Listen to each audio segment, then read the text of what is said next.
नमस्कार, news call 24 में आपका बहुत बहुत स्वागत है। मैं हूं सुशील गिरीश पांडे। ओपिनियन भारत में आज हम केजरीवाल के ऊपर बात करने वाले हैं। केजरीवाल का गिरफ्तारी का डंका पीटना और फिर वर्चुअल पेशी की रिक्वेस्ट डालना क्या कहलाता है, आइए इस पर हम चर्चा करते हैं। अरविंद केजरीवाल का मामला भी हेमंत सोरेन की तरह ही आगे बढ़ रहा है। वो ईडी के 10 समन के बाद पेशी के लिए तैयार हुए थे। अरविंद केजरीवाल 8 समन के बाद, लेकिन अरविंद केजरीवाल की 2 शर्तें हैं। एक, वो वर्चुअल माध्यम से ही पेश होंगे और दूसरा 12 मार्च के बाद ही ऐसा संभव है।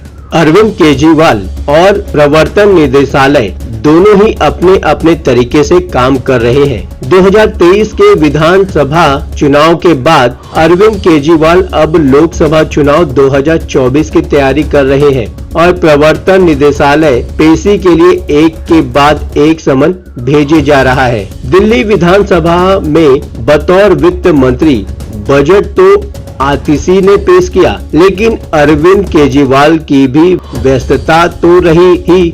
अरविंद केजरीवाल ने खुद ही ये वजह कोर्ट में पेश न होने के लिए बताई भी थी। बजट की पॉलिटिकल लाइन तो अरविंद केजरीवाल ने ही तय किया है।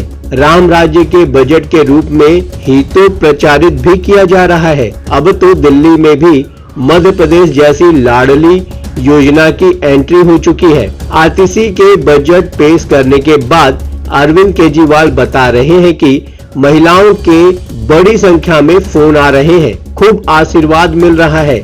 महिलाएं पूछ रही हैं कि कैसे रजिस्ट्रेशन कराना है। दिल्ली शराब पॉलिसी केस में 3 समन के बावजूद पेश न होने पर ईडी ने कोर्ट में अरविंद केजरीवाल की तरफ से समन को जानबूझकर नजरअंदाज करने को लेकर अर्जी दायर की है। वैसे अब तक अरविंद केजरीवाल को ईडी की ओर से 8 समन भेजे जा चुके हैं और अरविंद केजरीवाल के रुख में बस थोड़ा सा बदलाव देखा गया है। झारखंड के मुख्यमंत्री रहे हेमंत सोरेन तो ईडी के 10 समन के बाद पेशी के लिए तैयार हुए थे, लेकिन दिल्ली के मुख्यमंत्री अरविंद केजरीवाल ने ये काम 2 कदम पहले ही उठाया है। हेमंत सोरेन तो ईडी अधिकारियों के सामने साक्षात पेश हुए थे, लेकिन अरविंद केजरीवाल का कहना है कि वो वर्चुअल माध्यम से ही पूछताछ के लिए उपलब्ध हो सकते हैं। अरविंद केजरीवाल इससे पहले ईडी से जुड़े एक मामले में कोर्ट में भी वर्चुअल तरीके से पेश हो चुके हैं। ये तब की बात है जब अरविंद केजरीवाल ने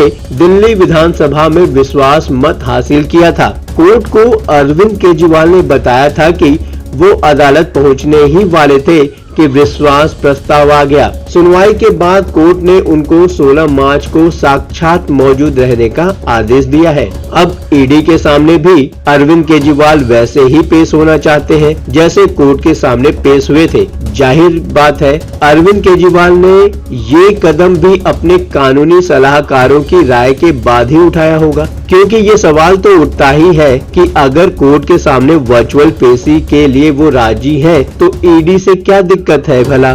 12 मार्च के बाद पेशी के लिए तैयार होने की कोई खास वजह है क्या? एंगल हो सकता है इसका। दिल्ली के मुख्यमंत्री अरविंद केजरीवाल ने प्रवर्तन निदेशालय की तरफ से जारी अब तक के सभी समन को गैर कानूनी करार दिया है। अरविंद केजरीवाल ने प्रवर्तन निदेशालय को पत्र लिखकर सभी समन को खारिज करने की भी मांग की है।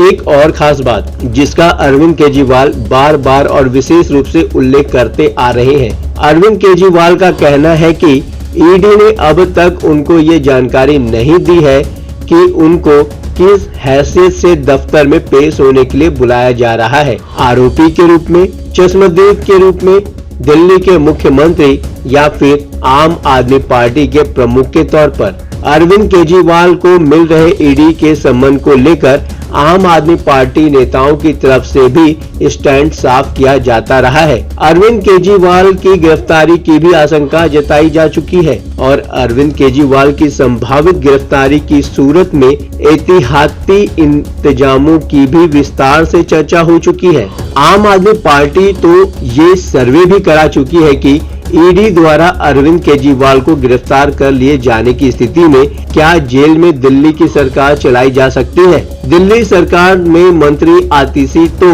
इसके लिए सुप्रीम कोर्ट में जाने और बकायदा अनुमति लेकर काम करने की बात भी कह चुकी हैं। आप नेता सौरभ भारद्वाज कह रहे हैं, हमारा स्टैंड वही है, समन गैर कानूनी है। दरअसल इनका मकसद पूछताछ नहीं बल्कि अरविंद केजरीवाल को गिरफ्तार करना है। और इसके साथ ही सौरभ भारद्वाज और उनके साथी आप नेता दोहराते भी हैं, अगर अरविंद केजरीवाल को गिरफ्तार किया जाता है तो वे लोग जेल से ही सरकार चलाएंगे।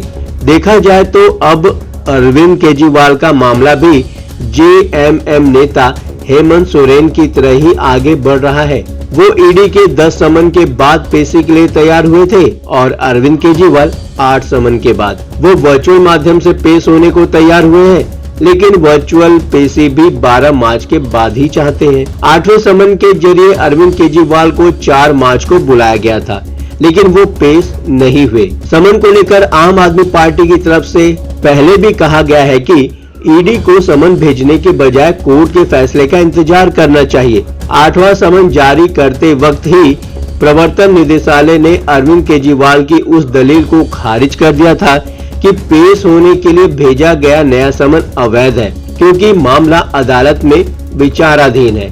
अदालत में केस की सुनवाई 16 मार्च को होनी है और कोर्ट का आदेश है कि अरविंद केजरीवाल को व्यक्तिगत रूप से पेश होना होगा। पिछली तारीख पर वर्चुअल पेशी के दौरान ही अदालत की तरफ से अरविंद केजरीवाल को ये बात साफ कर दी गई थी।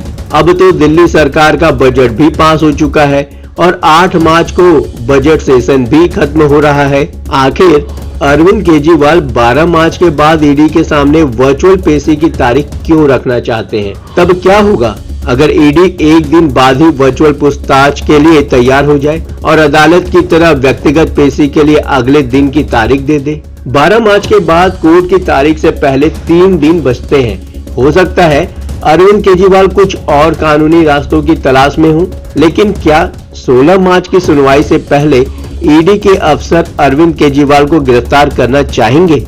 क्या गिरफ्तारी से बचा पाएगी वर्चुअल पेशी? आम आदमी पार्टी नेता सौरभ भारद्वाज का कहना है कि ईडी का असली मकसद अरविंद केजरीवाल को गिरफ्तार करना है और पूछताछ तो बहाना भर है। हेमंत सोरेन का केस देखें तो सौरभ भारद्वाज की आशंका बिल्कुल सही लग रही है। सवाल ये उठता है कि क्या वर्चुअल पूछताछ से गिरफ्तारी से बचा जा सकता है? ये तो ईडी के अफसरों पर ही निर्भर करता है कि वो अरविंद केजरीवाल की पेशकश पर वे कैसे रिएक्ट करते हैं। जहां तक कोर्ट में पेशी और जांच एजेंसी की पूछताछ की बात है तो दोनों में बड़ा फर्क है। जांच एजेंसी न्यायिक हिरासत में भी पूछताछ कर सकती है, लेकिन तब भी वो कोर्ट से कस्टडी की मांग करती है और एक निश्चित अवधि के लिए कस्टडी मिलती भी है। आम आदमी पार्टी नेता आतिशी ने कुछ दिन पहले ईडी पर पूछताछ की फुटेज डिलीट करने का आरोप लगाया था। ईडी को सफाई देनी पड़ी थी और आरोपों को खारिज कर दिया गया था। ये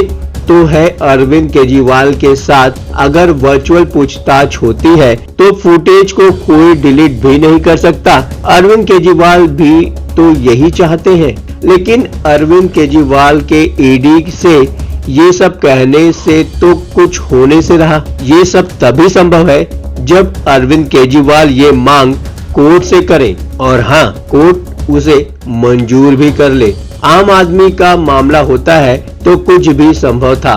ये तो आम आदमी पार्टी के नेता का केस है, मतलब कुछ भी संभव तो नहीं ही है।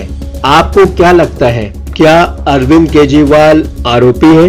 क्या ईडी वाकई अरविंद केजरीवाल को गिरफ्तार कर लेगी और अरविंद केजरीवाल जैसा प्रेडिक्ट कर रहे हैं, जैसा सोच रहे हैं कि वो जेल के अंदर से भी अपनी सरकार चलाएंगे? क्या ये सब हो सकता है? आप अपने विचार हमें कमेंट्स के माध्यम से जरूर बताएं। अभी तक आपने हमारे इस चैनल को सब्सक्राइब नहीं किया है तो कृपया इस चैनल को सब्सक्राइब करें, फॉलो करें और नोटिफिकेशन में जाकर ऑल का ऑप्शन दबाना बिल्कुल ना भूलें। जय हिंद, जय भारत।